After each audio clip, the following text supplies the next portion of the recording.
មនុស្សពេញមួយក្រុមហ៊ុនកំពុងតែខំប្រឹងឯងបែរជាមកធ្វើចៅវាយនៅទីនេះថ្ងៃនេះបើខ្ញុំដេញឯងចេញមិនបានទេខ្ញុំសុកចិត្តបដូរត្រកូលស៊ូចោលពេញមួយក្រុមហ៊ុនធ្វើការគម្រោងនេះមិនឈប់72ម៉ោងមកហើយសល់តែ48ម៉ោងទៀតទេត្រូវប្រគល់គម្រោងឯងបែរជាមកអង្គុយលេងទូរស័ព្ទស៊ីប្រាក់ខែទេតើសឹងហួរជាមណ្ឌលចាស់ជ្រះរបស់ឯងមែនទេខ្ញុំកំពុងធ្វើការក្នុងទូរស័ព្ទនេះមានទិន្នន័យទំនាក់ទំនងស្នូលសម្រាប់កុងត្រាបន្ត400លានរបស់ក្រុមហ៊ុនវ៉ាន់ហឹងនិងមានទិន្នន័យបំរុងកូដស្នូលរបស់គម្រោង Cloud រដ្ឋបាលឯងទាញទម្លាក់អំបញ្ញមិញនេះបាត់ទិន្នន័យអស់ហើយគម្រោងក៏រលាយដែរកុងត្រា400លានក៏ហោះបាត់ដែរកុំមកនិយាយពាក្យធំបន្លាចខ្ញុំកុងត្រាបន្ត400លានរបស់ក្រុមហ៊ុនវ៉ាន់ហឹងអីហ្នឹងត្រឹមចរិតមកធ្វើការអង្គុយលេងទូរស័ព្ទដូចឯងនេះមានសមត្ថភាពទទួលកុងត្រាធំបែបនេះបានដែរខ្ញុំមើលទៅឯងគ្រាន់តែជាខ្សែទុយយោដែលមេទុកចិញ្ចឹមស៊ីប្រាក់ខែទេក្នុងក្រុមហ៊ុនប៉ុណ្ណោះអ្នកនាងប្រធានស៊ូសុំកុំខឹងអីវាសុទ្ធតែជាការយល់ច្រឡំទេលោកលូគាត់ពិតជាមិនដូចអ្វីដែលអ្នកនាងគិតឡើយឯងបិទមាត់ទៅស៊ូម៉ាននាងឡូឡាឆ្អែតឬនៅតើនាងដឹងទេថាអំបញ្ញមិញនាងវីបំបែកអីគេខ្ញុំស្មានតែជានរណាគឺខាងបច្ចេកទេសឡាវឆឹងសោះខ្ញុំជាប្រធានផ្នែកប្រតិបត្តិការដែលលោកប្រធានចាងអញ្ជើញមកមានសិទ្ធិពេញលេញគ្រប់គ្រងវិន័យបុគ្គលិកមិនដែរឯងជាបាក់ពួករបស់គេដែលចូលមកស៊ីប្រាក់ខែទេដែរមែនទេនាងពិតជាមិនដឹងខ្យល់អីមែនបើគ្មានលោកលូទេក្រុមហ៊ុនយើងមិនអាចដើរមកដល់ថ្ងៃនេះឡើយនាងមកឈួតអីនៅទីនេះប្រឌិតទៅបន្តប្រឌិតទៀតទៅមិនមែនអាងតែគុណបំណាច់បន្តិចបន្តួចពីមុនហើយដេកស៊ីប្រាក់ខែទេដូចមនុស្សចាស់លេមឡាមទេខ្ញុំប្រាប់ឯងចុះនៅកន្លែងខ្ញុំឲ្យតែយកប្រាក់ខែសឹងហួរគឺត្រូវតែធ្វើការឲ្យខ្ញុំបើមិនចង់ធ្វើការត្រូវរមៀលក្បាលចេញភ្លាមទៅហឺចាំមើលក្រុមហ៊ុនមួយនេះមាននរណាអាចដេញខ្ញុំចេញបាន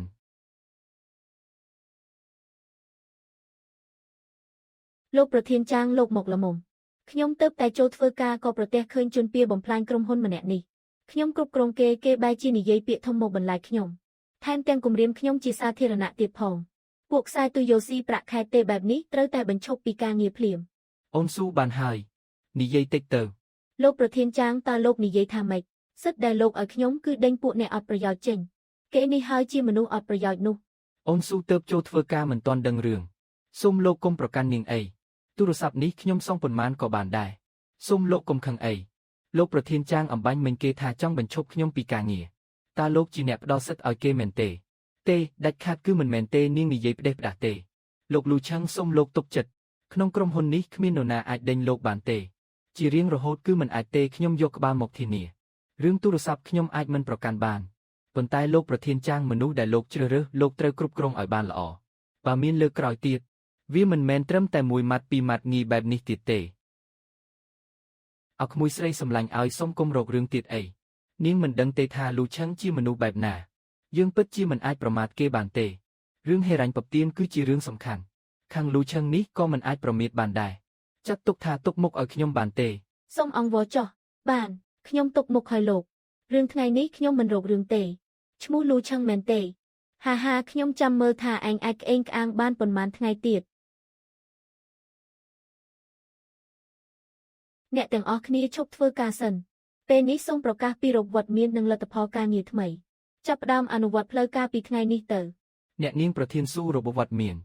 និងលទ្ធផលការងារក្រុមហ៊ុនតែងតែមានការកំណត់ច្បាស់លាស់របបចាស់ចិញ្ចឹមតែពួកអត់ប្រយោជន៍មួយហ្វូងធម្មជាតិហើយដែលត្រូវតែបដូររបបនេះមិនទាន់ឆ្លងកាត់ការស៊ីញេយល់ព្រមពីថ្នាក់លើផងការប្រកាសផ្ទាល់បែបនេះតើមិនសូវសមទេដឹងខ្ញុំជាប្រធានប្រតិបត្តិការអនុវត្តរបបថ្មីគឺខ្ញុំជាអ្នកសម្រេចដល់វេនឯងមកសង្ស័យខ្ញុំតាំងពីអង្ការបើមិនចង់ធ្វើការនិយាយត្រង់មកវិធានការថ្មីប្រការមួយបុគ្គលិកទាំងអស់ត្រូវតែអនុវត្តឲ្យបានតឹងរ៉ឹងម៉ោង 8:30 ព្រឹកដល់ 5:00 ល្ងាចត្រូវស្កែនម្រាមដៃមកយឺទៅចេញមុនម្ដងកាត់ប្រាក់ខែថ្ងៃនោះអវត្តមានគ្មានច្បាប់កាត់ប្រាក់ខែពេញមួយខែប្រការ2បុគ្គលិកទាំងអស់ត្រូវតែដាក់របាយការណ៍ការងាររៀងរាល់ថ្ងៃបើមិនបានដាក់ម្ដងកាត់ប្រាក់លើកទឹកចិត្ត500បើលើសពី3ដងលុបចោលសិទ្ធិការងារពេញមួយឆ្នាំតែម្ដងស៊ូម៉ានរបបរបស់នាងនេះឃើញច្បាស់ថាសំដៅមកលើលោកលូពេញមួយក្រុមហ៊ុនមាននរណាមិនដឹងពីស្ថានភាពរបស់លោកលូនាងមានចេតនានៅខាងចុងរបបរបស់ខ្ញុំបានសរសេរយ៉ាងច្បាស់របបនេះអនុវត្តចំពោះបុគ្គលិកទាំងអស់ក្នុងក្រុមហ៊ុនគ្មាននរណាម្នាក់ត្រូវបានលើកលែងឡើយអ្នកនាងប្រធានស៊ូក្នុងកិច្ចសន្យាការងាររបស់លោកលូគឺគ្មានលក្ខខណ្ឌវត្តមាននិងការបង្ខំឲ្យអង្គុយធ្វើការឡើយកិច្ចសន្យាការងារនៅនឹងដៃខ្ញុំពួកឯងបើមិនគោរពវិន័យធ្វើការទេក៏រមៀលក្បាលចេញទៅ អ្នកទាំងពីរបាននៅតែជួយនិយាយជំនួសគេទៀតនឹងត្រូវទទួលទោសជាមួយគេដែរខ្ញុំនិយាយម៉ាត់ណាម៉ាត់នឹងនាងផ្នែកធនធានមនុស្សទៅតែសរុបវត្តមានរបស់លូឆាំងកន្លះឆ្នាំនេះកំណត់ត្រាអវត្តមានសរុប127ថ្ងៃគ្មានរបាយការណ៍ការងារប្រចាំថ្ងៃសំបីមួយច្បាប់ត្រូវនឹងស្តង់ដារបញ្ឈប់ពីការងារក្នុងរបបនេះទាំងស្រុង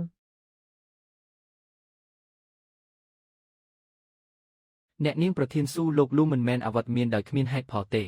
គាត់នៅផ្ទះតាក់ទងភ្ញៀវនិងកែសម្រួលគម្រោងស្នូលលទ្ធផលការងាររបស់គាត់ពេញមួយក្រុមហ៊ុនគ្មាននរណាប្រៀបបានទេឯងមកជួយនិយាយជំនួសគេទៀតហើយ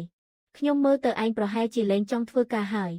មកធ្វើការស៊ីប្រាក់ខែទេនៅមានហេតុផលទៀតថាតាក់ទងភ្ញៀវបើពូកែយកកំណត់ត្រាការងារមកបង្ហាញមក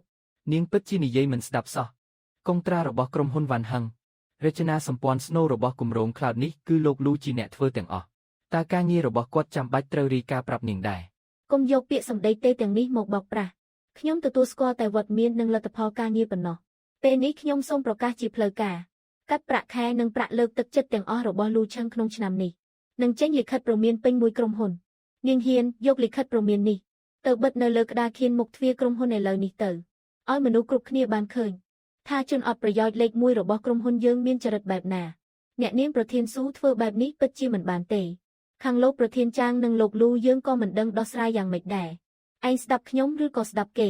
បើមិនយកទៅបិទឥឡូវនេះទេក៏រៀបចំអីវ៉ាន់រមៀលក្បាលចេញទៅជ្រើសរើសមួយទៅឡាវឆឹងខ្ញុំគ្មានជំរើសទេឯងហ៊ាន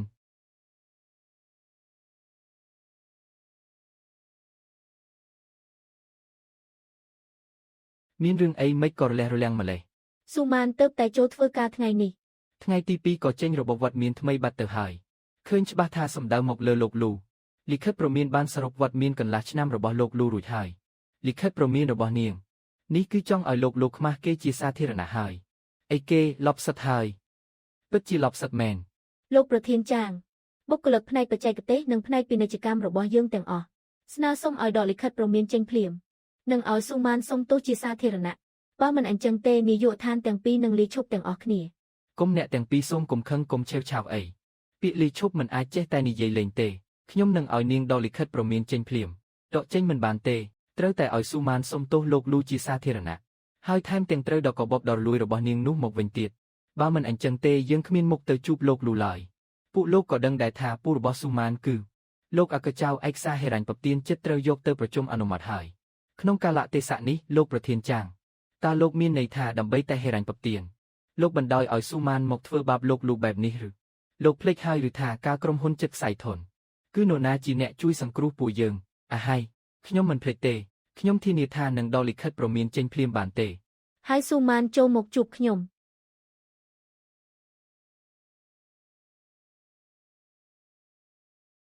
លោកប្រធានចាងលោកហៅខ្ញុំអូនស៊ូតើនាងកំពុងធ្វើស្អីហ្នឹងនរណាឲ្យនាងបញ្ចេញរបបផ្ដេសផ្ដាសថែមទាំងយកលិខិតព្រមានទៅបិទនៅមុខទ្វារទៀតលោកប្រធានចាងនេះខ្ញុំកំពុងតែរៀបចំសណ្ដាប់ធ្នាប់ក្រុមហ៊ុនតាមការស្នើសុំរបស់លោកតាដើម្បីបណ្ដេញពួកស៊ីប្រាក់ខែតិចចេញមិនអញ្ចឹងលូឆឹងអវត្តមានយូរអត់ធ្វើការតែយកប្រាក់ខែខ្ពស់ខ្ញុំចាត់ការគេមានបញ្ហាអីទៅនាងដឹងស្អីតើលូឆឹងជារបស់ដែលនាងអាចចាត់ការបានឬឆាប់ទៅដកលិខិតព្រមាននៅមុខទ្វារចេញភ្លាមថ្ងៃក្រោយមិនអនុញ្ញាតឲ្យសម្ដៅលើគេទៀតទេលោកប្រធានចាងមុនពេលខ្ញុំមកពូរបស់ខ្ញុំបានប្រាប់ខ្ញុំយ៉ាងច្បាស់ហើយឲ្យខ្ញុំតាមដានការគ្រប់គ្រងក្រុមហ៊ុនឲ្យបានល្អកុំឲ្យលូឆឹងកេងប្រវ័ញ្ចក្រុមហ៊ុនដល់អស់ឲ្យសោះបើលោកមិនសប្បាយចិត្តខ្ញុំមិនមែនឲ្យនាងសម្ដៅលើលូឆឹងទេគេខុសពីអ្នកផ្សេងក្នុងក្រុមហ៊ុននាងពិតជាមិនអាចប្រមាថគេបានឡើយមានអីដែលប្រមាថមិនបានទៅមិនមែនគ្រាន់តែជាពួកខ្សែទុយោស៊ីប្រាក់ខែទេឬអីលោកប្រធានចាងបើសំបីតែមនុស្សអត់ប្រយោជន៍ម្នាក់នេះលោកមិនហ៊ានបញ្ឈប់ផងតើលោកគ្រប់គ្រងក្រុមហ៊ុនយ៉ាងម៉េចកើតខាងពូខ្ញុំកំពុងតែរងចាំមើលស្នាដៃលោកនឹងបានហើយគុំនិយាយរឿងផ្សេងអីនាងដកលិខិតព្រមានចេញសិនទៅរឿងរបបថ្មីទុកមួយឡែកសិនចុះរឿងហេរ៉ាញ់ពទានទៅជារឿងសំខាន់គុំបង្កបញ្ហានៅពេលដ៏សំខាន់នេះបានទេលិខិតព្រមានខ្ញុំអាចដកចេញបានប៉ុន្តែលោកប្រធានចាងរបបនេះខ្ញុំមិនកែទេវប្បធម៌ក្រុមហ៊ុនខ្ញុំត្រូវតែរៀបចំឲ្យដល់ទីបំផុតទាំងប្រធានចៅនិងលូឆឹងគឺប្រមាថមិនបានទាំងសងខាង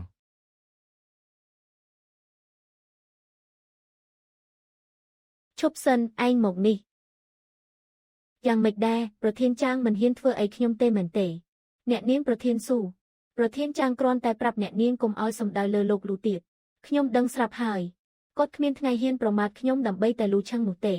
យ៉ាងណាមិញពួកខ្ញុំជាអ្នកក្តាប់ខ្សែជីវិតហិរញ្ញប្បទានរបស់គាត់ហាអ្នកនាងប្រធានស៊ូលោកលូពិតជាមិនមែនជាមនុស្សធម្មតាទេយើងសំដៅលើគាត់បែបនេះក្រែងលោមានរឿងអីយើងទទួលខុសត្រូវមិនរួចទេមានអីដែលទទួលខុសត្រូវមិនរួចទៅខ្ញុំមើលទៅគេគ្រាន់តែជាខ្លាក្រដាស់ប៉ុណ្ណោះមានតែពួកឯងទេដែលចាត់ទុកគេដូចជាព្រះនោះថ្ងៃក្រោយរបាយការណ៍វត្តមានរបស់លូឆឹង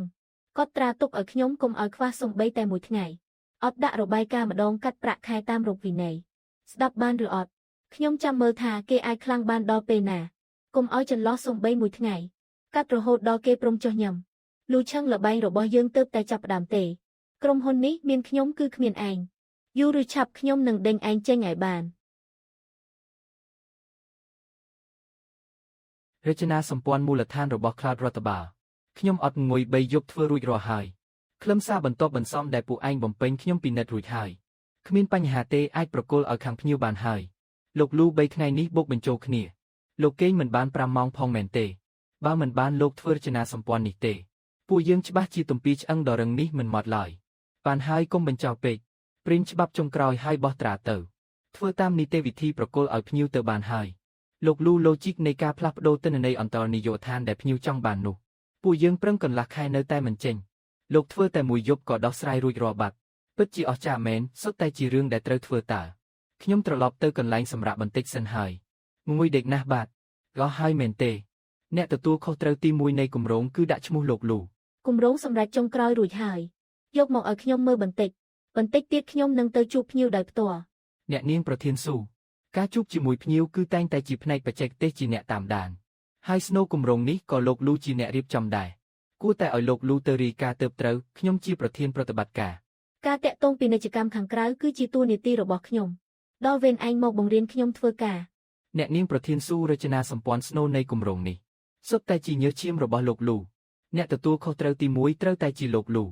នាងមិនអាចកែផ្ដេសផ្ដាស់ទេគម្រោងនេះជោគជ័យឬអត់គឺស៊ីសងលើការតាក់ទងរបស់ខ្ញុំជាមួយភ្ញៀវរឿងដាក់ឈ្មោះមិនបាច់ឯងខ្វល់ទេស៊ូម៉ានបើអ្នកនាងហ៊ានកែឈ្មោះលោកលូខ្ញុំមិនលើកលែងឲ្យទេស្រេចតែឯងទៅយ៉ាងណាមនុស្សដែលអង្គុយក្នុងបន្ទប់ប្រជុំភ្ញៀវគឺខ្ញុំប្រធានវាងនឹងថ្នាក់ដឹកនាំទាំងអស់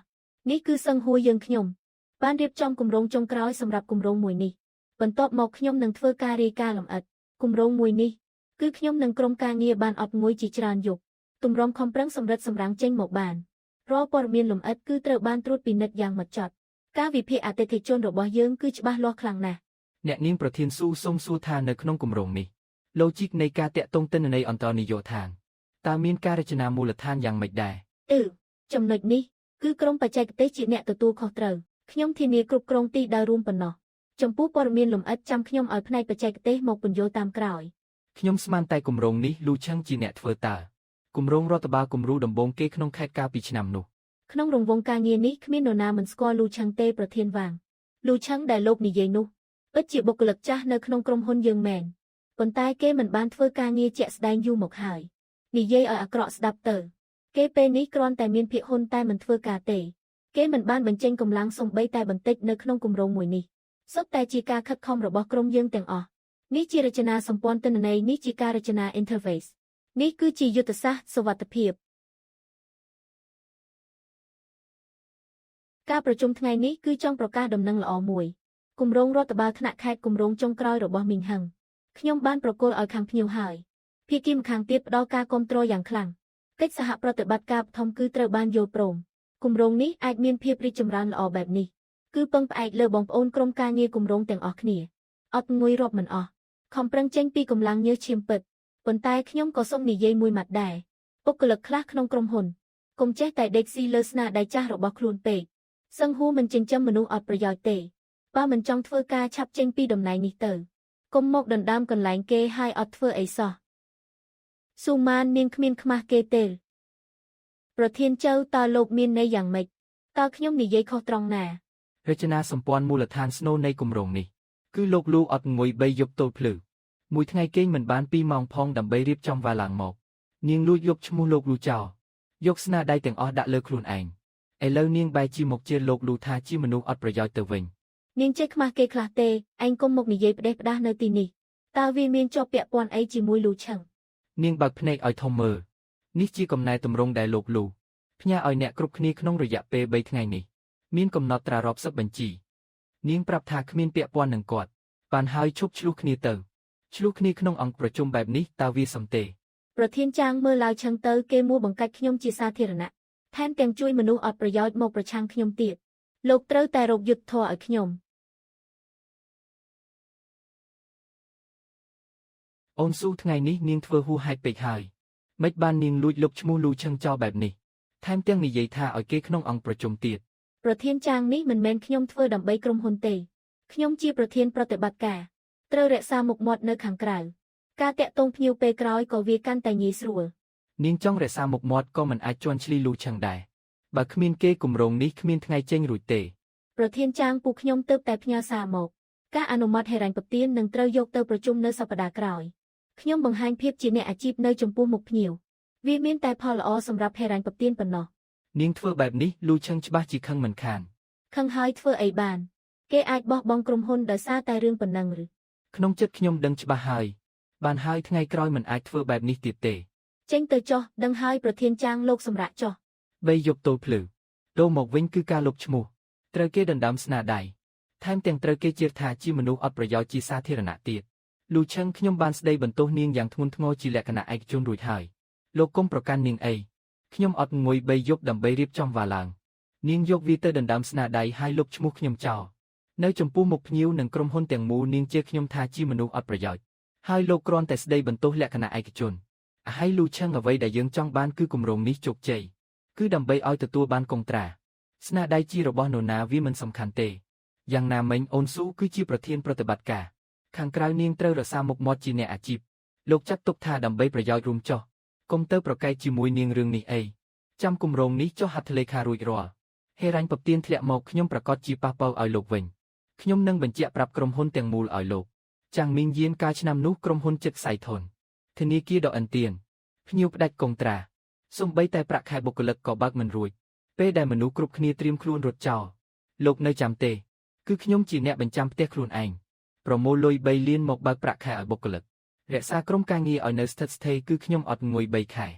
រត់ពេញកន្លះប្រទេសដើម្បីយកកុងត្រាវ៉ាន់ហឹងមកទាញក្រុមហ៊ុនចេញពីមាត់ទ្វារមជ្ឈរាជវិញលូឆឹងខ្ញុំមិនភ្លេចទេមួយជីវិតនេះខ្ញុំមិនភ្លេចគុណបំណាច់លោកទេមិនភ្លេចទេចុះពេលនេះដើម្បីតែខ្សែទុយយោដែលពឹងផ្អែកលើពូទំនាក់ទំនងរបស់ជាងសូម្បីតែគិតយកវិជ្ជាជីវៈមូលដ្ឋានរបស់ខ្ញុំក៏លោកអាចលះបង់ចោលយ៉ាងងាយដែរមែនហើយលូឆឹងខ្ញុំមិនមានន័យបែបនេះទេគឺដើម្បីហិរញ្ញប្បទានសិនទេឈប់ធ្វើការសិនទៅអ្នកទាំងអស់គ្នាប្រាប់ដំណឹងល្អមួយដល់អ្នកទាំងអស់គ្នាគម្រោងរដ្ឋបាលថ្នាក់ខេត្តភ្ញៀវបានសម្រេចចិត្តសហការជាផ្លូវការហើយ ស៊ូម៉ាននាងឈប់សិន ប្រធានចៅមិនក៏រំភើបម្លេះប្រហែលជានឹកស្មានមិនដល់ទេដឹងតែខ្ញុំអាចធ្វើឲ្យកិច្ចសហការនេះជោគជ័យលឿនបែបនេះ នាងនៅមានមុខមកនិយាយទៀតនាងលួចបញ្ចុះតម្លៃគម្រោងសរុបអស់1លាន8សែនដោយចិត្តឯងតើនាងដឹងទេថាបើយកតម្លៃនេះក្រុមហ៊ុនត្រូវខាតយ៉ាងហោចណាស់2លាន មិនគ្រាន់តែបញ្ចុះតម្លៃបន្តិចទេអីបើមិនហ៊ានលះបង់កូនធ្វើមិនចាប់ចោលបានទៅបើមិនបញ្ចុះតម្លៃតើភ្ញៀវឆាប់ព្រមសហការបែបនេះឬ អ្នកនាងប្រធានស៊ូវាមិនមែនត្រឹមតែរឿងតម្លៃទេនាងថែមទាំងសន្យាជាមួយភ្ញៀវថានឹងបន្ថែមមុខងារ5មួយទៀតមុខងារទាំងនេះពួកយើងគ្មានថ្ងៃអាចធ្វើទាន់ក្នុងរយៈពេល3ខែតាមការសន្យាឡើយ បើធ្វើមិនទាន់ក៏ថែមម៉ោងធ្វើទៅក្រុមហ៊ុនបើកប្រាក់ខែឲ្យពួកឯងមិនមែនឲ្យពួកឯងមកត្អូញត្អែថាធ្វើមិនបានទេភ្ញៀវក៏យល់ព្រមសហការបាត់ទៅហើយឥឡូវពួកឯងទៅមកថាធ្វើមិនទាន់ពីមុនមិនប្រាប់ នាងលួចកែតម្លៃដោយចិត្តឯងសន្យាបន្ថែមមុខងារផ្ដេសផ្ដាសសូម្បីតែពិភាក្សាជាមួយផ្នែកបច្ចេកទេសក៏មិនទាន់មានផងតើយើងដឹងថានាងសន្យាអីជាមួយភ្ញៀវខ្លះទៅខ្ញុំជាប្រធានទទួលខុសត្រូវរួមនៃគម្រោងខ្ញុំមានសិទ្ធិសម្រេចលើតម្លៃនិងសេវាកម្មពេលនេះកិច្ចសហការបានសម្រេចហើយអ្វីដែលពួកឯងត្រូវធ្វើគឺអនុវត្តតាមមិនមែនមកវាច្រើននៅទីនេះទេ នាងឈួតហើយខ្ញុំទៅជួបប្រធានចាំងឥឡូវនេះកំហុសនេះផ្នែកបច្ចេកទេសយើងមិនទទួលរងគ្រោះជំនួសនាងទេ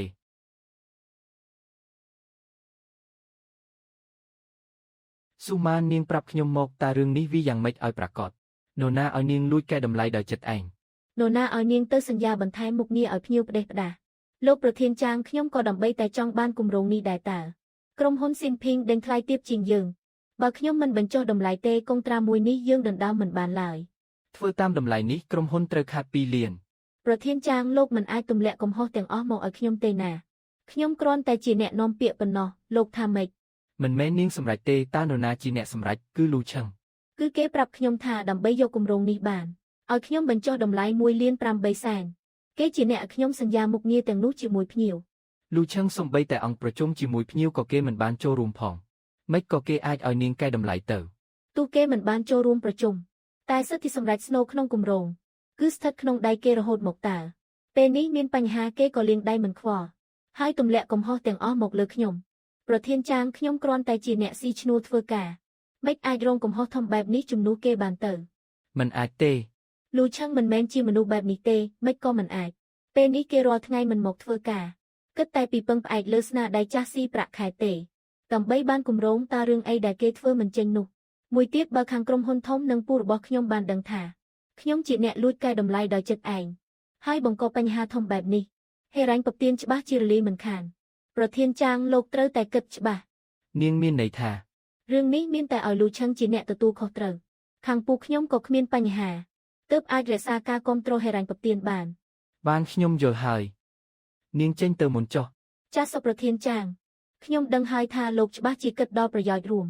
ខ្ញុំដឹងស្រាប់ហើយប្រធានចាងគ្មានថ្ងៃហ៊ានប្រមាថពូខ្ញុំដើម្បីតែលូឆឹងនោះទេអ្នកនាងប្រធានស៊ូតំណែងលោកលូក្នុងក្រុមហ៊ុនគឺខុសពីគេក្រែងលោកគាត់ខឹងមែនតែនហើយឈប់ខ្វល់ពីក្រុមហ៊ុនគម្រោងយើងនេះច្បាស់ជាធ្វើលែងចេញហើយណាធ្វើលែងចេញបើគ្មានគាត់យើងរស់មិនរស់ទេឬអីខ្ញុំមិនជឿទេថាបើគ្មានលូឆឹងសឹងហួរនឹងខ្សែធននោះ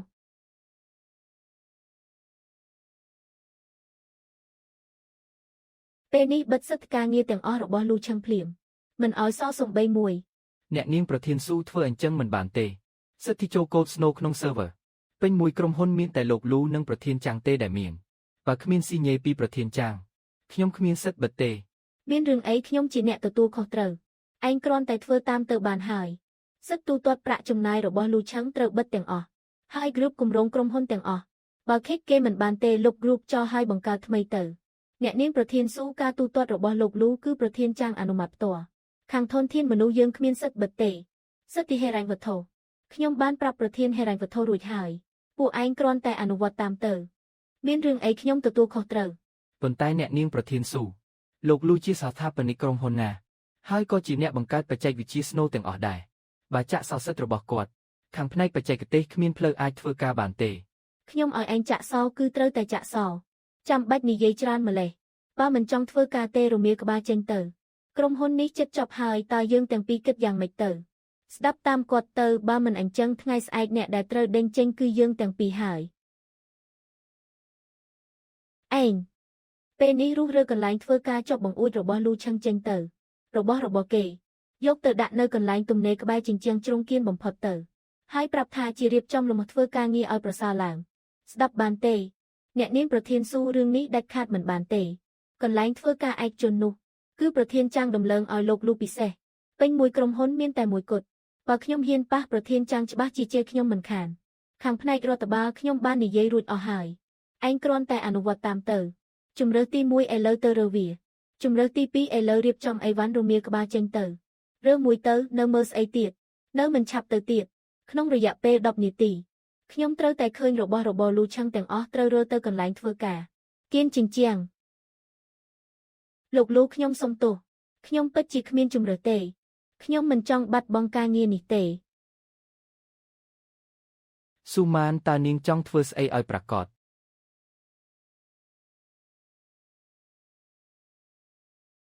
ប្រធានចៅខឹងខ្លាំងម្លេះ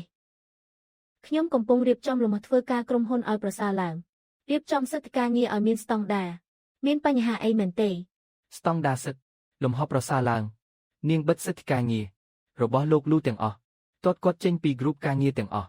ថែមទាំងរើកន្លែងធ្វើការគាត់ទៅគៀនជញ្ជាំងទៀតក្នុងភ្នែកនាងនៅមានច្បាប់ទម្លាប់ក្រុមហ៊ុនទៀតទេអ្នកនាងប្រធានស៊ូបើគ្មានលោកលូទេផ្នែកបច្ចេកទេសយើងសំបីតែកូដស្នូក៏មើលមិនយល់ដែរនាងចាក់សោសិទ្ធិរបស់គាត់ពួកយើងគ្មានផ្លូវអាចធ្វើការបានទេត្រូវហើយលោកលូជាអ្នកមានគុណសង្គ្រោះក្រុមហ៊ុននាងធ្វើដាក់គាត់បែបនេះ ផ្នែកបច្ចេកទេសមិនព្រមជាដាច់ខាត យ៉ាងម៉េចពួកឯងម្នាក់ចង់បោះបល់មែនទេ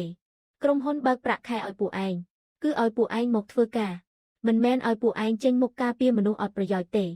លូឆឹងមិនដែលស្កែនម្រាមដៃជាប្រចាំមានសិទ្ធអីមកក្តាប់សិទ្ធស្នូបែបនេះ មនុស្សផ្នែកបច្ចេកទេសទាំងអស់ស្ដាប់ឲ្យច្បាស់ ស៊ូម៉ាន ថ្ងៃនេះបើមិនបើកសិទ្ធទាំងអស់របស់លោកលើវិញទេ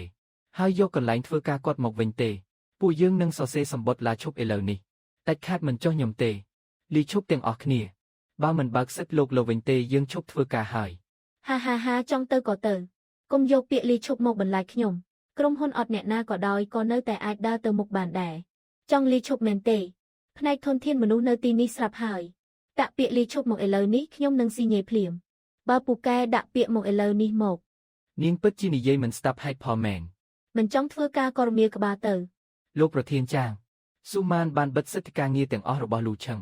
ហើយទាត់គាត់ចេញពីគ្រុបការងារទៀតថែមទាំងរើកន្លែងធ្វើការឯកជនរបស់គាត់ទៅគៀនជញ្ជាំងទៀតផ្នែកបច្ចេកទេសយើងស្នើសុំជារួម ឲ្យបើកសិទ្ធទាំងអស់របស់លូឆឹងវិញភ្លាម ហើយរៀបចំកន្លែងធ្វើការគាត់ដូចដើមបើមិនអញ្ចឹងទេពួកយើងនឹងលីឈប់ទាំងអស់គ្នាអូនស៊ូនាងកំពុងធ្វើស្អីហ្នឹងនរណាឲ្យនាងប៉ះពាល់សិទ្ធនឹងកន្លែងធ្វើការរបស់លូឆឹង លោកប្រធានចាងខ្ញុំកំពុងតែរៀបចំការគ្រប់គ្រងក្រុមហ៊ុនឲ្យមានស្តង់ដារតាប្រធានចាងបើលោកបើកសិទ្ធឲ្យគេវិញពេលនេះខាងសវនកម្មក្រុមហ៊ុនធំបានឃើញហេរ៉ាញ់ពពៀននឹងត្រូវរលាយការទទួលខុសត្រូវនេះអ្នកណាជាអ្នកទទួលខាងពូរបស់ខ្ញុំលោកទៅបកស្រាយខ្លួនឯងទៅដល់ពេលហេរ៉ាញ់ពពៀនបរាជ័យក្រុមហ៊ុនខ្សែធនលោករ៉ាប់រងរួចទេ អូនស៊ូនាងឲ្យខាងរដ្ឋបាលរៀបចំកន្លែងធ្វើការលូឆឹងមកវិញភ្លាមកន្លែងធ្វើការឯកជនត្រូវទុកដូចដើមរបស់គេមិនឲ្យបាត់សំបីមួយ យកកន្លែងធ្វើការមកវិញបានលោកខ្លាំងប៉ុន្តែសិទ្ធស្នូនៅតែស្ថិតក្នុងដៃខ្ញុំលូឆឹងនៅតែជាមនុស្សអត់ប្រយោជន៍ដដែល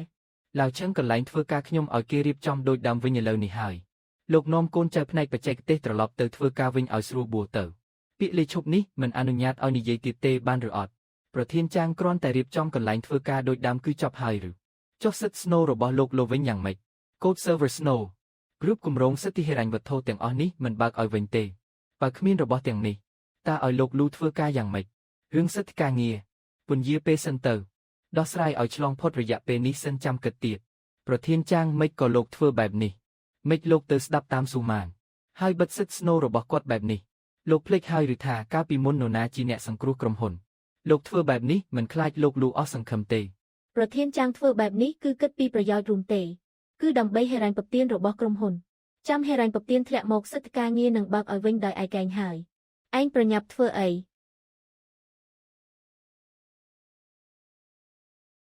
រចនាសម្ព័ន្ធដែលខ្ញុំអត់ងុយ3យប់ដើម្បីរៀបចំត្រូវគេលុបឈ្មោះចេញត្រូវគេដណ្ដើមស្នាដៃត្រូវគេជឿថាជាមនុស្សអត់ប្រយោជន៍ជាសាធារណៈពេលនេះសូម្បីតែសិទ្ធស្នូក៏ត្រូវគេចាក់សោទៀតចាំងមីងយាននេះឬជាការតបស្នងរបស់លោកលូឆឹងខ្ញុំសុំទោសពិតមែនស៊ូម៉ានពិតជាមិនដឹងអីមែនខ្ញុំបានស្ដីបន្ទោសនាងហើយកន្លែងធ្វើការក៏ខ្ញុំឲ្យគេរៀបចំឲ្យលោកវិញដែរលោកកុំប្រកាន់អីណាចុះសិទ្ធិការងារសិទ្ធស្នូពេលណាបើកឲ្យវិញលូឆឹងរឿងវាអញ្ចេះការអនុម័តហេរ៉ាញ់ពពៀនចិត្តត្រូវយកទៅប្រជុំហើយសវនកម្មក្រុមហ៊ុនធំគេឆែកតឹងរឹងណាស់ពូរបស់ស៊ូម៉ានប្រធានចៅក៏កំពុងតាមដានដែរខ្ញុំក៏តតម្រីដែរចាំហេរ៉ាញ់ពពៀនធ្លាក់មកក្រុមហ៊ុនមានស្ថិរភាពខ្ញុំនឹងបើកសិទ្ធទាំងអស់ឲ្យលោកវិញភ្លាមអញ្ចឹងបានន័យថាទុកសិទ្ធិការងារមូលដ្ឋានបំផុតរបស់ខ្ញុំមែនទេគ្រាន់តែដើម្បីធ្វើលំដោះស្រាយបញ្ហាមួយពេលសិនទេចាំហេរ៉ាញ់ពពៀនធ្លាក់មកភ្លាមខ្ញុំនឹងបើកឲ្យលោកវិញភ្លាមដាច់ខាតមិនឲ្យលើសពី1ខែទេចាំងមីងយានលោកដើម្បីតែហេរ៉ាញ់ពពៀនសូម្បីតែគម្រោងស្នូក្រុមហ៊ុនក៏លោកលែងខ្វល់ដែរខ្ញុំក៏គ្មានជំរឿដែរហេរ៉ាញ់ពពៀនមិនអាចរលីទេលូឆឹងលោកស៊ូទ្រាំបន្តិចទៀតទៅកុំទៅទល់ជាមួយអូនស៊ូអីវាគ្មានផលល្អសម្រាប់អ្នកណាទេចាំហេរ៉ាញ់ពពៀនធ្លាក់មកខ្ញុំនឹងថែមភាគហ៊ុនឲ្យលោក5ទៀតភាគលៀបគម្រោងក៏ខ្ញុំថែមឲ្យលោក2ពិន្ទុទៀតបានឬអត់ចាត់ទុកថាបងប្រុសម្នាក់នេះអង្វរលោកចុះសូមគិតពីប្រយោជន៍រួមម្ដងទៀតទៅកុំប្រកាន់ខឹងនឹងក្រុមហ៊ុនអីលូឆឹងលោកកុំនៅស្ងៀមអញ្ចឹងអីមានសំណូមពរអីលោកនិយាយមកឲ្យអស់មកឲ្យតែលោកកុំខឹងកុំប្រកាន់នឹងក្រុមហ៊ុនអ្វីក៏អាចនិយាយគ្នាបានដែរការដែលបញ្ចាំផ្ទះពេលនោះខ្ញុំធ្លាប់និយាយមួយម៉ាត់ថាចងចាំជំរឿសរបស់លោកនៅថ្ងៃនេះមើលទៅពេលនេះគឺលោកភ្លេចវាបាត់យូរណាស់មកហើយលោកកុំធ្វើអញ្ចឹងអីខ្ញុំដឹងថាលោកអន់ចិត្តតែខ្ញុំក៏គ្មានជំរឿសដែរណាប្រធានចៅក្តាប់ខ្សែជីវិតហេរ៉ាញ់ពពៀន ខ្ញុំមិនអាចប្រមាថគាត់បានទេលែងដៃសូមអង្វរលោកយកយល់ឲ្យខ្ញុំម្ដងទៀតទៅខ្ញុំពិតជាគ្មានជំរឿទេលូឆឹងលោកកំពុងធ្វើស្អីលោកកុំរៀបចំអីវ៉ាន់អីមានអីនិយាយគ្នាស្រួលបួលលូឆឹងខ្ញុំខុសហើយខ្ញុំមិនគួរស្ដាប់តាមស៊ូម៉ានទេឥឡូវនេះខ្ញុំនឹងឲ្យនាងមកសុំទោសលោកសិទ្ធិការងារទាំងអស់នឹងបើកឲ្យវិញភ្លាមលោកកុំទៅបានឬអត់កុំបោះបង់ក្រុមហ៊ុនចោលអី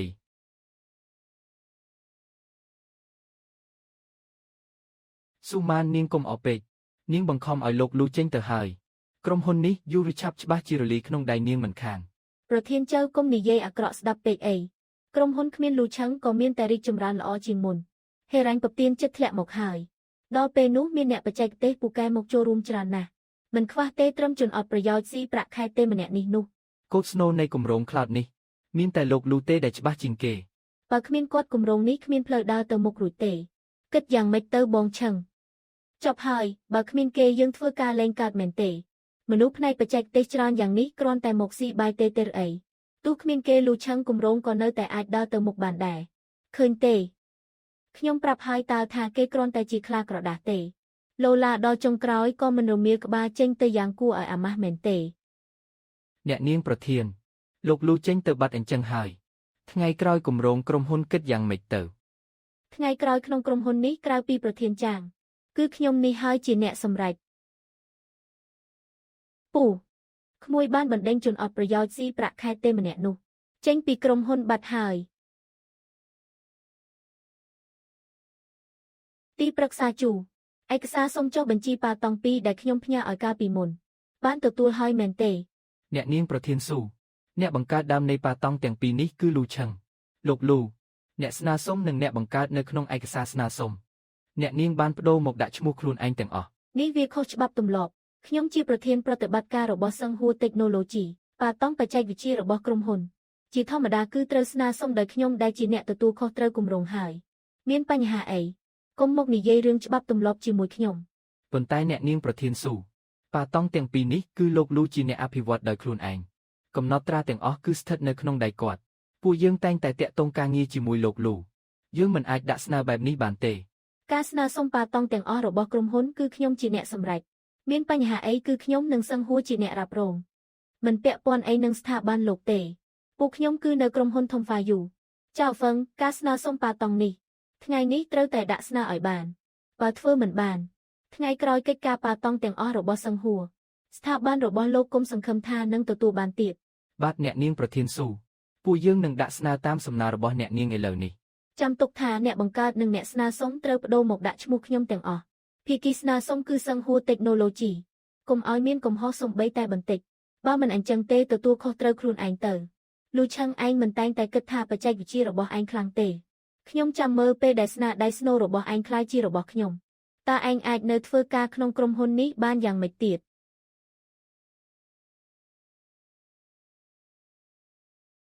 លូឆឹងមិនក៏លោកមកដល់ទីនេះឆាប់អង្គុយចុះមានរឿងអីហ្នឹងមិនក៏ខឹងខ្លាំងម្លេះមានការយល់ច្រឡំអីមែនទេបើខ្ញុំមិនមកស្នាដៃបច្ចេកវិទ្យារបស់ខ្ញុំនឹងត្រូវមនុស្សរបស់លោកលួចយកទៅបាត់មិនខានស្អីគេលួចស្នាដៃបច្ចេកវិទ្យាលូឆឹងលោកនិយាយឲ្យច្បាស់មើលតើមានរឿងអីកើតឡើងឲ្យប្រាកដស៊ូម៉ានកាលពីព្រឹកមិញប៉ាតង់បច្ចេកវិទ្យាស្នូរដ្ឋបាល Cloud ទាំងពីរដែលខ្ញុំកំពុងដាក់ស្នើសុំនាងបានបដូរមកដាក់ឈ្មោះរបស់នាងហើយបញ្ជូនទៅការិយាល័យប៉ាតង់បាត់ហើយភាគីដាក់ស្នើគឺសង្ហួរ Technology ដដែលលោកថាទង្វើនេះចាត់ទុកជាការលួចដែរឬទេនេះជាអំពើខុសច្បាប់មានចៅហ្វឹងនៅពីក្រោយខ្នងតើមានរឿងអីដែលនាងមិនហ៊ានធ្វើនោះលើកនេះស៊ូម៉ានពិតជាបានចិត្តហួសហេតុពេកហើយនាងសំបីតែប្រាប់ខ្ញុំមួយម៉ាត់ក៏គ្មានផងពេលនេះលោកដឹងហើយខ្ញុំឲ្យជំរើសលោកពីរទី1ឲ្យស៊ូម៉ានដកពាក្យស្នើសុំប៉ាតង់មកវិញភ្លាមហើយសូមទោសខ្ញុំជាសាធារណៈនៅចំពោះមុខក្រុមហ៊ុនទាំងមូលទី2ខ្ញុំនឹងប្តឹងតាមផ្លូវច្បាប់តែម្ដងស៊ូម៉ានទទួលទោសពីបទរំលោភកម្មសិទ្ធិបញ្ញាសង្ហួរក៏ត្រូវទទួលខុសត្រូវរួមគ្នាដែរយល់ព្រមលូឆឹងលោកដាច់ខាតកុំប្តឹងផ្ដាល់អីណាប៉ាឡើងដល់តុលាការកិច្ចឈ្មោះរបស់សង្ហួរយើងនឹងត្រូវរលីទាំងស្រុងមិនខានហេរ៉ាញ់ពទៀនក៏ច្បាស់ជារលីតាមនឹងដែរគឺជាកំហុសរបស់ខ្ញុំជាអ្នកមើលការខុសត្រូវនាងមិនបានល្អខ្ញុំសុំទោសលោកឥឡូវទើបដឹងថាខ្លាចមែនទេខ្ញុំឲ្យពេលលោកកន្លះម៉ោងដល់ពេលនោះកុំបន្ទោសខ្ញុំថាមិនទុកមុខស៊ូម៉ានមកការិយាល័យប្រធានក្រុមហ៊ុនឥឡូវនេះភ្លាម ប្រធានចាងមិនក៏ខឹងខ្លាំងម្លេះអ្នកណារករឿងលោក នាងប្រាប់ខ្ញុំមកតារឿងនេះវាយ៉ាងម៉េចឲ្យប្រកប នរណាឲ្យនាងប៉ះពាល់ប៉ាតង់របស់លូឆឹងថែមទាំងដាក់ស្នើទៅការិយាល័យប៉ាតង់ទៀតប្រធានចាងខ្ញុំធ្វើនេះក៏ដើម្បីក្រុមហ៊ុនដែរតើប៉ាតង់ទាំងពីរនេះគឺត្រូវប្រើសម្រាប់គម្រោងខ្លោតរដ្ឋបាលតាក់ឈ្មោះខ្ញុំជាអ្នកបង្កើតពេលតាក់ទងជាមួយភ្ញៀវវាក៏កាន់តែងាយស្រួលបង្ហាញពីភាពជាអ្នកអាជីពរបស់ខ្ញុំដែរហើយវាក៏មានផលល្អដល់ហេរញ្ញប្បទានផងដែរ ដើម្បីក្រុមហ៊ុននាងធ្វើនេះគឺជាការលួចកម្មសិទ្ធិបញ្ញាណាវាខុសច្បាប់ហើយបើសិនជាលូឆឹងប្តឹងតាមផ្លូវច្បាប់ក្រុមហ៊ុនក៏ត្រូវទទួលខុសត្រូវដែរតើនាងចង់ឲ្យសឹងហួររលីមែនទេ ប្រធានចាងខាងពួកខ្ញុំចិត្តអនុម័តហេរញ្ញប្បទានឲ្យហើយក្នុងកាលៈទេសៈនេះលូឆឹងច្បាស់ជាមិនហ៊ានប្តឹងក្រុមហ៊ុនឡើងតុលាការទេមែនទេនាងនៅហ៊ាននិយាយទៀត បើប្រធានចៅដឹងគាត់គឺជាអ្នកដំបូងគេដែលមិនលើកលែងឲ្យនាងពេលនេះនាងទេទៅភ្នាក់ងារប៉ាតង់ឥឡូវនេះភ្លាមតពាក្យស្នើសុំមកវិញភ្លាមឈួតមែនប៉ាតង់ទាំងពីរនេះគឺជាស្នូលនៃអាជីវកម្មរដ្ឋបាលរបស់ក្រុមហ៊ុនយើងបើគ្មានលូឆឹងគឺគ្មានបច្ចេកវិទ្យាទាំងនេះដាច់ខាតនាងនៅហ៊ានលួចទៀតឥឡូវនេះបើក speaker ទូរស័ព្ទភ្លាម ទីប្រឹក្សាជូឯកសារស្នើសុំប៉ាតង់ពីរដែលដាក់កាលពីព្រឹកមិញតបមកវិញឲ្យខ្ញុំភ្លាម បាទអ្នកនាងប្រធានស៊ូខ្ញុំនឹងចាត់ការដកពាក្យមកវិញឥឡូវនេះសុំទោស សុំទោសប៉ុណ្ណឹងបានហើយឬនៅ នាងប្រើរិយាបថអីហ្នឹងសុំទោសឲ្យស្រួលបួលលូឆឹងខ្ញុំសុំទោសពិតមែនខ្ញុំជាអ្នកមើលការខុសត្រូវនាងមិនបានល្អធ្វើឲ្យលោកត្រូវរងការអយុត្តិធម៌ហើយប៉ាតង់ក៏បានដកមកវិញហើយលោកកុំខឹងអីណាសុំទោសបែបនឹងហៅថាសុំទោសឬលួចស្នាដៃបច្ចេកវិទ្យារបស់ខ្ញុំគឺខុសច្បាប់គ្រាន់តែសុំទោសមួយម៉ាត់យ៉ាងស្រាលបែបនេះគឺចប់ហើយឬ ចេញទៅហាមចូលមកទៀត លូឆឹងខ្ញុំដឹងថារឿងនេះនាងធ្វើហួសហេតុពេកហើយខ្ញុំបានស្ដីបន្ទោសនាងយ៉ាងធ្ងន់ធ្ងរហើយប៉ាតង់ក៏បានដកមកវិញហើយនាងក៏បានសុំទោសលោកដែរលោកកុំបន្តរករឿងទៀតអីបានឬអត់ខ្ញុំដឹងថាលោកអន់ចិត្តតែនាងគឺជាក្មួយស្រីរបស់ប្រធានចៅបើធ្វើឲ្យរឿងកាន់តែធំប្រធានចៅច្បាស់ជាខឹងមិនខានហេរញ្ញប្បទានរបស់យើងច្បាស់ជារលីទាំងស្រុងហើយយកយល់ដល់មនោសញ្ចេតនាបងប្អូនយើងប៉ុន្មានឆ្នាំនេះលោកអត់ទោសឲ្យនាងម្ដងទៀតទៅបានឬអត់លូឆឹងលើកនេះខ្ញុំនិយាយពិតធ្វើពិតលោកជឿខ្ញុំម្ដងទៀតទៅយកយល់ដល់ប្រយោជន៍រួមម្ដងទៀតទៅបានឬអត់ចាំងមីងយានលើកណាក៏លោកប្រាប់ខ្ញុំថាជាលើកចុងក្រោយដែរចាំងមីងយានលោកនឹងត្រូវចំណាយតម្លៃសម្រាប់ការបណ្ដោយរបស់លោកនេះមិនខានលីហើយលូឆឹង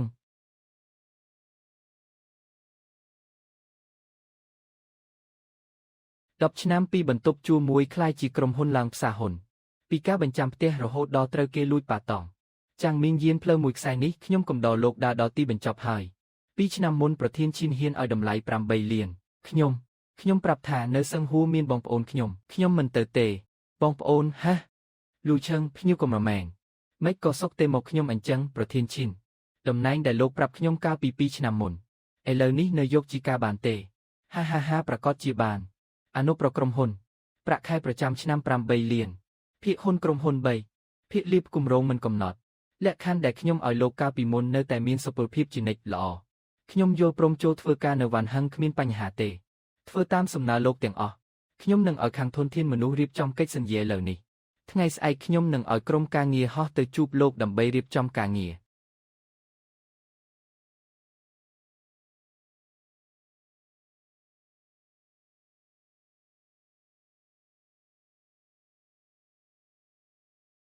លូឆឹងអង្គុយសិនញ៉ាំតែមួយកែវសិនទៅបងប្អូនយើងទាំងពីរនាក់ជេរគ្នាឲ្យស្រួលបួលសិនគ្មានអីត្រូវជេរទេប្រធានចាងថ្ងៃនេះខ្ញុំមកទីនេះគឺចង់ឲ្យលោកមើលរបាយការណ៍ទាំងពីរនេះខ្ញុំដឹងហើយរបាយការណ៍នេះខ្ញុំបានមើលរួចហើយខាងពន្ធដារគឺគ្មានបញ្ហាទេក្រុមស៊ើបអង្កេតរបស់ក្រុមហ៊ុនក៏បានបញ្ជាក់ច្បាស់ហើយដែរតាំងពីដើមដល់ចប់លោកគឺស្អាតស្អំចំណុចនេះខ្ញុំមិនដែលសង្ស័យលោកទេមិនដែលសង្ស័យអញ្ចឹងប្រធានចាងជួយបកស្រាយឲ្យខ្ញុំបន្តិចមកកន្លះខែនេះមនុស្សមកពីនាយកដ្ឋានពន្ធដារមកសវនកម្មក្រុមហ៊ុនញឹកញាប់ណាស់ក្រុមស៊ើបអង្កេតរបស់ក្រុមហ៊ុនក៏កាយមើលរបាយការណ៍ប្រាក់ខែ3 ឆ្នាំរបស់ខ្ញុំនិងកំណត់ត្រាភាគលាភដល់មាត់ពេញមួយក្រុមហ៊ុនថែមទាំងពេញមួយវិស័យនេះសុទ្ធតែលេចឬពាក្យចាំអារ៉ាមថាខ្ញុំកិច្ចពន្ធនិងកេងប្រវ័ញ្ចទ្រព្យសម្បត្តិតារឿងទាំងអស់នេះវាមកពីណា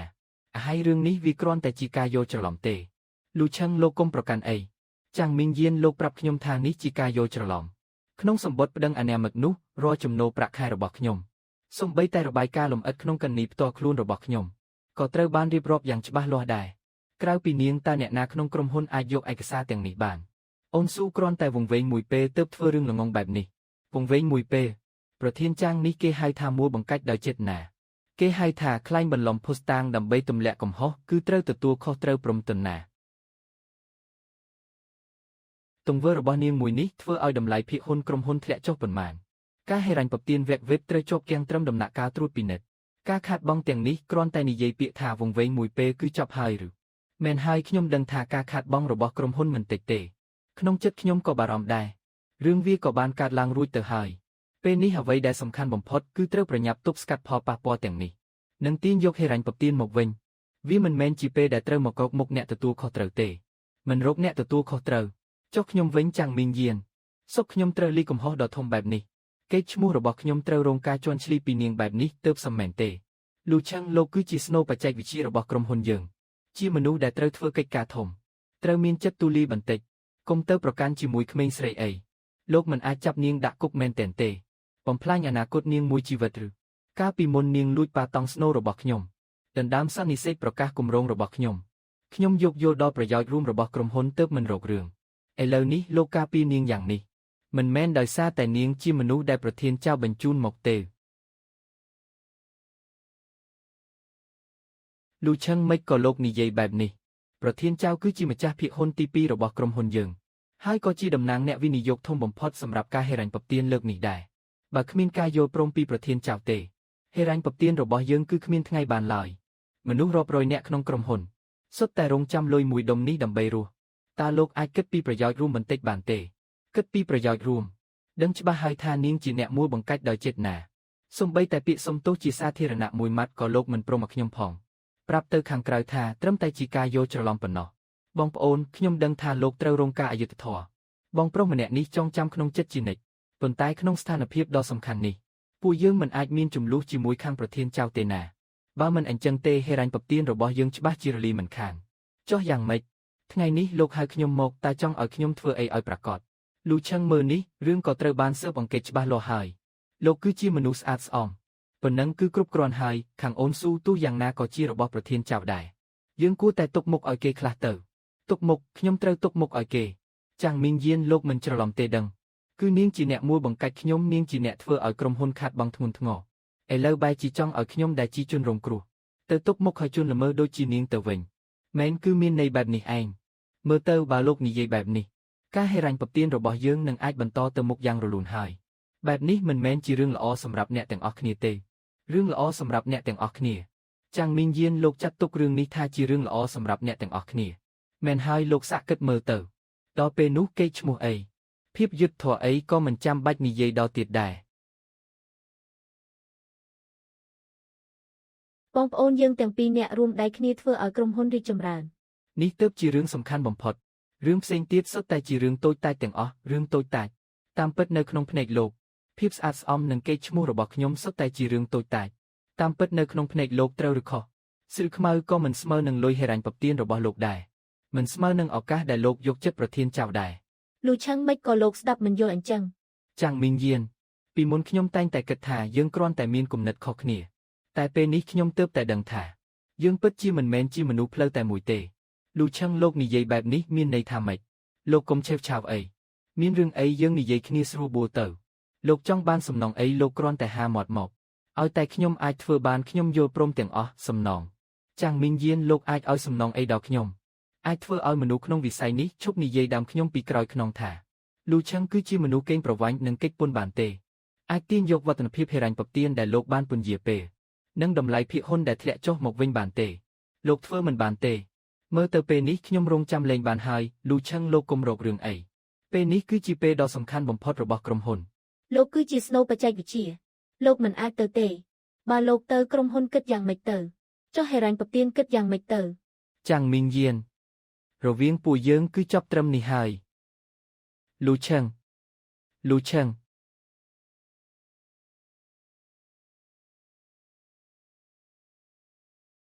ប្រធានចាងនេះគឺជាលិខិតជូនដំណឹងពីការរំលោភកិច្ចសន្យាជាផ្លូវការរបស់ស្ថាប័នយើងពួកលោកមើលខ្លួនឯងទៅប្រធានលីលោកកុំតន់ខឹងអីនេះប្រកាសជាមានការខុសឆ្គងអីហើយពួកយើងនឹងត្រួតពិនិត្យឥឡូវនេះដោះស្រាយឥឡូវនេះ ប្រធានលីប្រព័ន្ធគ្រាន់តែមានបញ្ហាតាក់ទងនឹងការផ្គូផ្គងបណ្ដោះអាសន្នប៉ុណ្ណោះ ខ្ញុំទុកពេលឲ្យពួកលោក72ម៉ោងបើក្នុងរយៈពេល72ម៉ោងប្រព័ន្ធមិនអាចដំណើរការធម្មតាវិញទេយើងនឹងបញ្ចប់កិច្ចសន្យាភ្លាម ប្រធានលី72ម៉ោងវាមិនតឹងរឹងពេកទេដឹង យើងមិនត្រឹមតែបញ្ចប់កិច្ចសន្យាទេយើងថែមទាំងទាមទារសំណងជំងឺចិត្តពេញលេញទៀតផងព្រមទាំងដាក់បញ្ចូលសឹងហួរទៅក្នុងបញ្ជីខ្មៅនៃការទិញទំនិញរដ្ឋបាលខេត្តនិងឈប់សហការរហូតខ្ញុំនិយាយត្រឹមនេះហើយ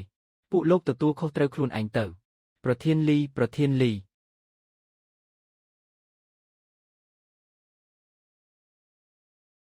ានចាងរចនាសម្ព័ន្ធមូលដ្ឋាននៃប្រព័ន្ធរដ្ឋបាល Cloud នេះគឺលោកលូជាអ្នករៀបចំដោយផ្ទាល់ដៃកាលពីមុនលោកជីកបំផ្លាញកូដ Snow គឺមានតែគាត់ទេដែលដឹងបើយើងបង្ខំកែប្រែវានឹងធ្វើឲ្យប្រព័ន្ធកាន់តែកង់ធ្ងន់ធ្ងរថែមទៀត កុំយកលូឆឹងមកធ្វើជាលេសពេលគេទៅបាត់ក្រុមហ៊ុនដើរលេងរួចហើយឬពួកឯងមានគ្នាឈួតអីច្រើនម្លេះមិនស្មើនឹងគេម្នាក់ផង គឺបាក់ជួលនឹងប្រព័ន្ធទប់ទល់កំហុសនៃរចនាសម្ព័ន្ធមូលដ្ឋានមានតែលោកលូទេដែលដឹងមីងយានខ្ញុំប្រាប់លោកតាមត្រង់ចុះបញ្ហានេះពេញមួយក្រុមហ៊ុនមានតែលូឆឹងម្នាក់ទេដែលអាចដោះស្រាយបានលូឆឹងឲ្យខ្ញុំទៅអង្គវរលូឆឹងត្រូវហើយមានតែផ្លូវមួយនេះទេលោកត្រូវទម្លាក់មុខទៅអង្គវរគេឥឡូវនេះឲ្យតែគេព្រមជួយគម្រោងនេះអាចសង្គ្រោះបានក្រុមហ៊ុនក៏អាចសង្គ្រោះបានដែរបានខ្ញុំទៅអង្គវរគេ នាងចង់ធ្វើស្អីរលះរលាំងម្លេះបើខ្ញុំមិនមកលោកច្បាស់ជាទៅអញ្ជើញព្រះលូឆឹងនោះមកវិញមិនខាន មែនទេគម្រោងនេះមានរឿងធំបែបនេះប្រព័ន្ធមានតែគេទេដែលអាចជួសជុលបានបើខ្ញុំមិនរកគេទេតើឲ្យខ្ញុំមើលក្រុមហ៊ុនខ្សែធនឬ ខ្សែធនចាំងមីងយានលោកកុំយកពាក្យនេះមកបន្លាយខ្ញុំប្រាប់លោកចុះគម្រោងនេះមានគេគឺគ្មានខ្ញុំមានខ្ញុំគឺគ្មានគេ ស៊ូម៉ាននាងលូឡាឆ្អែតឬនៅបើមិនមែនមកពីនាងទេតើមានរឿងដល់ថ្នាក់នេះទេនៅថ្ងៃនេះ ឥឡូវមកបន្ទោសខ្ញុំកាលពីមុនដើម្បីយកចិត្តពូខ្ញុំនរណាជាអ្នកយល់ព្រមឲ្យខ្ញុំទទួលគម្រោងនេះបើលោកហ៊ានឲ្យលូឆឹងលោកដៃចូលគម្រោងនេះខ្ញុំនឹងតែទៅពូខ្ញុំឥឡូវនេះ នាងកុំធ្វើផ្ដេសផ្ដាសអីក្នុងកាលៈទេសៈដ៏សំខាន់នេះមិនអាចមានកំហុសអ្វីឡើយដឹងខ្លួនក៏ល្អខ្ញុំនឹងប្រាប់ពូខ្ញុំថាការគ្រប់គ្រងក្រុមហ៊ុនលោកមានភាពច្របូកច្របល់ការតស៊ូផ្ទៃក្នុងរវាងបុគ្គលិក Snow មានភាពធ្ងន់ធ្ងរពិតជាមិនមានលក្ខខណ្ឌគ្រប់គ្រាន់ក្នុងការចុះបញ្ជីនៅលើទីផ្សារភាគហ៊ុនទេគុំនាងមិនអាចធ្វើអញ្ចឹងទេបើហេរ៉ាញ់ពពៀនបរាជ័យក្រុមហ៊ុនគឺពិតជារលីហើយមួយទៀតពូខ្ញុំប្រាប់ថាហេរ៉ាញ់ពពៀនជុំនេះគាត់មានសិទ្ធិវេតូបើគាត់មិនមកក្បាលទេមួយជីវិតនេះគុំសង្ឃឹមថាមាននរណាយកលុយមកវិនិយោគលើសឹងហួរឲ្យសោះក្រុមហ៊ុនរលីឬអត់ខ្ញុំមិនខ្វល់ទេខ្ញុំខ្វល់តែលូឆឹងមិនអាចត្រឡប់មកវិញបានទេហើយក៏កាន់តែមិនអាចជន់ក្បាលខ្ញុំឡើងបានដែរជំរើសទី1ខ្ញុំជាអ្នកទទួលខុសត្រូវគម្រោងនេះជំរើសទី2គឺគេជាអ្នកគ្រប់គ្រងលោកជ្រើសរើសដោយខ្លួនឯងទៅអាហើយ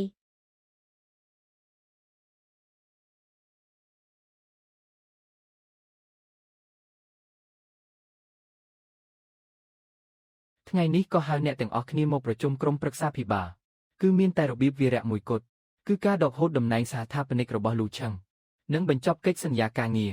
ចាំងមីងយានតើលោកដឹងទេថាលោកកំពុងនិយាយអ្វីឡាវឆឹងរក្សាសណ្ដាប់ធ្នាប់ក្នុងអង្គប្រជុំផងនេះគឺជាការប្រជុំក្រុមប្រឹក្សាភិបាលមិនមែនជាកន្លែងដែលឯងមកលោឡាទេ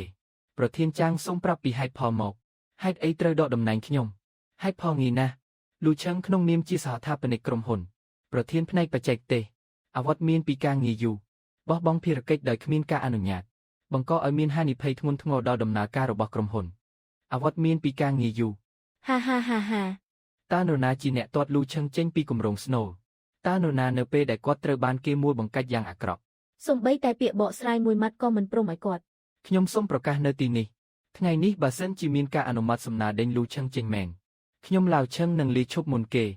ខ្ញុំក៏សូមបញ្ជាក់ចំហដែរបើសិនជាប្រធានលូត្រូវគេដេញចេញបុគ្គលិក Snow ទាំងអស់ក្នុងផ្នែកបច្ចេកទេសនឹងលាឈប់ព្រមគ្នាផ្នែកទីផ្សាររបស់យើងក៏ដូចគ្នាដែរប្រធានលូជាសហថាបនិកក្រុមហ៊ុនគឺជា Snow បច្ចេកវិទ្យាបើគ្មានគាត់ទេក៏គ្មានសឹងហួរនៅថ្ងៃនេះដែរពួកឯងចង់បះបល់មែនទេយើងមិនចង់កំដរលោកកប់សឹងហួរចោលទេបោះឆ្នោតប្រឆាំងទាំងអស់គ្នាសំណើនេះមិនបាច់បោះឆ្នោតទេចាំងមីងយានដេញខ្ញុំចេញមិនបាច់ពិបាកដល់ថ្នាក់នេះទេលោកមានន័យថាម៉េចន័យនោះគឺកន្លែងនេះខ្ញុំលែងចង់នៅយូរណាស់មកហើយលូឆឹង លោកពិតជាចង់ទៅមែនចុះបើមិនអញ្ចឹងនៅចាំឲ្យលោកកប់ខ្ញុំចោលឬពេលស៊ូម៉ានមួយបង្កាច់លោកខ្ញុំមិនបានជួយរកយុទ្ធធរឲ្យលោកវាជាកំហុសរបស់ខ្ញុំលោកទៅណាខ្ញុំទៅនឹងវ៉ាន់ហឹងផ្ដល់តំណែងអីឲ្យលោកប្រធានផ្នែកបច្ចេកទេសសិទ្ធិស្រាវជ្រាវនិងអភិវឌ្ឍឯករាជ្យយល់ព្រមឡាវឆឹងលោកគិតច្បាស់ហើយឬនៅវ៉ាន់ហឹងផ្ដល់អត្ថប្រយោជន៍មិនប្រកាសថាល្អជាងទីនេះទេណា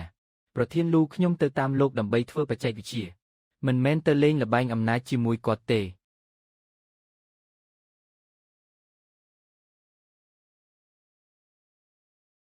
ប្រធានចាងមានរឿងហើយពេញបណ្ដាញសង្គមកំពុងតែផ្ទុះហើយភ័យស្អីគឺលូឆឹងគាត់ដាក់ពាក្យលាឈប់ថ្ងៃនេះក៏ប្រកាសចូលវ៉ាន់ហឹងជាផ្លូវការតែម្ដងអនុប្រធានក្រុមហ៊ុនវ៉ាន់ហឹងប្រធានផ្នែករដ្ឋបាល Digital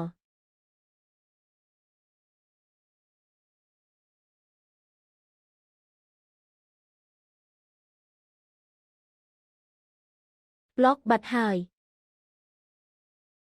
គេប្លុកខ្ញុំបាត់ហើយលោកមិនអាចមានរោគពីជាចៅវាយនេះខ្លះទេស៊ូម៉ាននាងដឹងទេថានាងកំពុងធ្វើអ្វីខ្ញុំធ្វើអីខ្ញុំគ្រាន់តែឲ្យគេសុំទោសតាមកពីគេតូចចិត្តខ្លួនឯងទេខ្ញុំបញ្ឈប់នាងពីការងារហើយឲ្យភាគហ៊ុន30ទៅលូឆឹងដើម្បីរក្សាគេទុកលោកឈួតហើយឬដែលបញ្ឈប់ខ្ញុំដើម្បីតែគេលោកភ្លេចពូខ្ញុំហើយឬលុយហេរ៉ាញ់ពទៀនតិចតួចរបស់ពូនាងវាមិនស្មើនឹងលាមកមួយដុំនៅមុខលូឆឹងផងហេរ៉ាញ់ពទៀនរបស់ពូខ្ញុំចិត្តធ្លាក់មកដល់ហើយទោះគ្មានគេយើងនៅតែដំណើរការបានហាហាហាហាអ្នកដែលនាងដេញចេញគឺជាខ្សែជីវិតរបស់សឹងហួរណាហាហាហា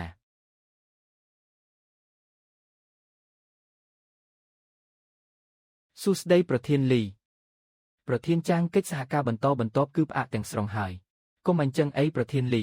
តម្លៃអាចនិយាយគ្នាបានយើងសហការតែជាមួយលូឆឹងទេគេទៅបាត់ហើយមិនបាច់បន្តទៀតទេចប់ហើយចប់សពគ្រប់ហើយមិនត្រឹមតែភ្ញៀវប៉ុន្មានអ្នកនេះទេអីហេរ៉ាញ់ពទៀនរបស់ពូខ្ញុំអាចប៉ះពាល់បានសម្ដីមួយម៉ាត់របស់លូឆឹងមានឥទ្ធិពលជាងហេរ៉ាញ់ពទៀន 1000 លានទៅទៀតសឹងហួរចប់ទាំងស្រុងហើយពេញមួយវិស័យនេះកំពុងតែសាយចំអកឲ្យយើងហើយ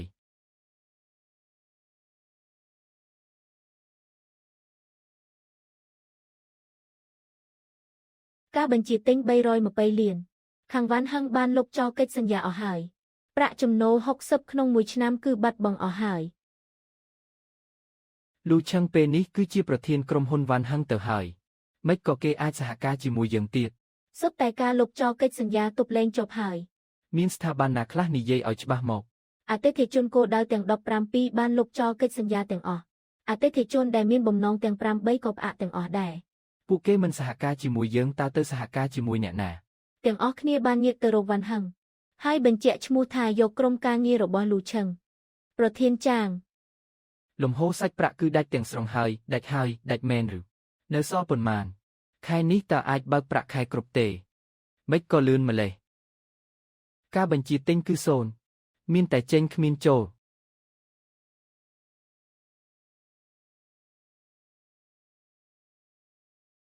មានដំណឹងអាក្រក់អីទៀតនិយាយមកឲ្យអស់មកក្រុមហ៊ុនច្របូកច្របល់អស់ហើយទប់លែងជាប់ហើយបុគ្គលិកស្នូផ្នែកបច្ចេកទេសសុទ្ធតែជាមនុស្សរបស់លូឆឹងគេចង់ទៅទាំងអស់ឬអីផ្នែកពាណិជ្ជកម្មលីឈប់ទាំងអស់មិនសល់ម្នាក់ទេ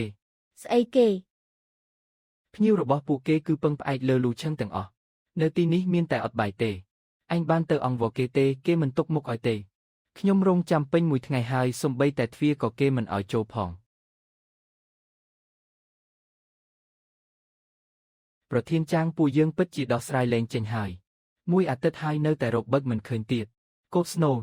រចនាសម្ព័ន្ធសុទ្ធតែលូឆឹងជាអ្នកអភិវឌ្ឍឯករាជ្យទាំងអស់ណាកូដដំនៅលើ server ពួកឯងមិនចេះកែទេយកពួកឯងមកធ្វើអីកិច្ចព្រមព្រៀងប៉ាតង់ស្នូសុទ្ធតែនៅក្នុងដៃលូឆឹងទាំងអស់មិនក៏ខ្ញុំមិនដឹងថាគេលីឈប់អញ្ចឹងយើងគ្មានសិទ្ធិកែប្រែសម្រាប់ប្រើប្រាស់ពាណិជ្ជកម្មទេនេះគឺជាការរំលោភកម្មសិទ្ធិបញ្ញាថ្ងៃស្អែកគឺជាថ្ងៃកំណត់ចុងក្រោយហើយនេះមិនមែនគ្រាន់តែជាការបញ្ចប់កិច្ចសន្យាជាផ្លូវការទេថែមទាំងត្រូវទាមទារសំណងរំលោភកិច្ចសន្យាទៀតផងស៊ូម៉ានការអនុម័តហេរ៉ាញ់ពទៀនរបស់ពូនាងតើអាចធ្លាក់មកទេនេះគឺជាផ្លូវរស់ចុងក្រោយរបស់យើងហើយប្រធានចាងលោកភ័យអីពួកខ្ញុំគឺជាប្រធានផ្នែកវិនិយោគរបស់ Fayu រឿងប៉ុណ្ណឹងតើអាចរលាយបានទៅមិនឲ្យខ្ញុំភ័យមិនបាន ពេលនេះគម្រោងសុទ្ធតែបរាជ័យទាំងអស់ភ្ញៀវតាមទារសំណងរាប់សាន សំបីតែប្រាក់ខែបុគ្គលិកក៏បើកមិនចេញដែរបានហើយ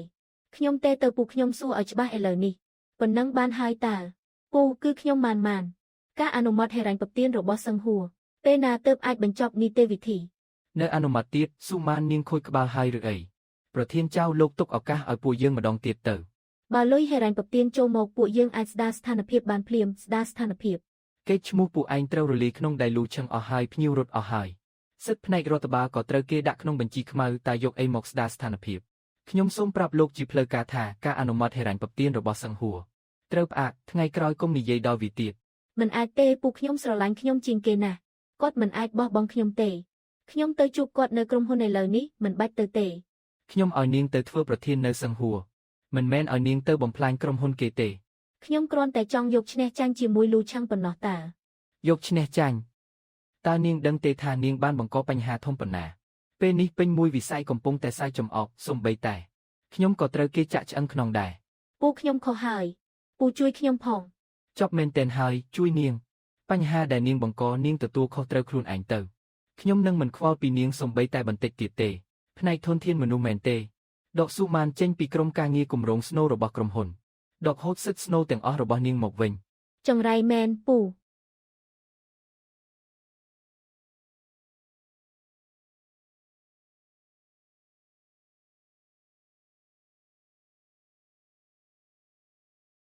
ប្រធានលូឆឹងសូមអង្វរលោកឈប់សិនទៅពួកយើងចាំលោកពេញមួយថ្ងៃហើយ ប្រធានលូ ពួកយើងខុសហើយមានរឿងអី លូឆាំងខ្ញុំសុំទោសពិតមែនឲ្យតែលោកព្រមជួយខ្ញុំនឹងលាឈប់ពីសង្ហួរឥឡូវនេះខ្ញុំសំបីតែសុកចិត្តធ្វើគោធ្វើសេះបំរើលោកទៀតអ្វីក៏ខ្ញុំព្រមធ្វើដែរ ប្រធានលូកាលពីមុនខ្ញុំងឹតភ្នែកហើយតែបណ្ដោយឲ្យស៊ូម៉ានធ្វើផ្ដេសផ្ដាសហើយរឹតតែមិនគួរធ្វើឲ្យលោកខូចចិត្តទៀតសូមលោកយោគយល់ដល់ការដែលពួកយើងទៅស៊ូពីបាតដៃទេមនោសញ្ចេតនាដែលរួមគ្នាបង្កើតអាជីវកម្មជួយសង្គ្រោះសង្ហួរម្ដងទៀតទៅសូមតែម្ដងនេះទេកាលពីមុនពេលដែលពួកលោកធ្វើបាបខ្ញុំម្ដងហើយម្ដងទៀតបំផ្លាញកេរ្តិ៍ឈ្មោះខ្ញុំបង្ខំឲ្យខ្ញុំលីកំហុសនោះមិនគិតថាមានថ្ងៃនេះខ្ញុំឲ្យឱកាសពួកលោកច្រើនរាប់មិនអស់គឺពួកលោកខ្លួនឯងទេដែលដើរចូលផ្លូវតម្ដងហើយម្ដងទៀតមិនដែលចេះកែប្រែតតែសោះរឿងសង្ហួររស់ឬស្លាប់វាមិនពាក់ព័ន្ធអីជាមួយខ្ញុំទេ លូឆាំងខ្ញុំប្រធានលូខ្ញុំពិតជាដឹងខុសមែនហើយលោកឲ្យឱកាសខ្ញុំម្ដងទៀតបានឬអត់យោគយល់ដល់មនោសញ្ចេតនាបងប្អូនលោកមិនអាចមើលឃើញគេស្លាប់ហើយមិនជួយទេ ថ្ងៃក្រោយកុំមករកខ្ញុំទៀតបើមិនអញ្ចឹងទេខ្ញុំនឹងឲ្យសន្តិសុខដេញពួកលោកចេញឥឡូវនេះ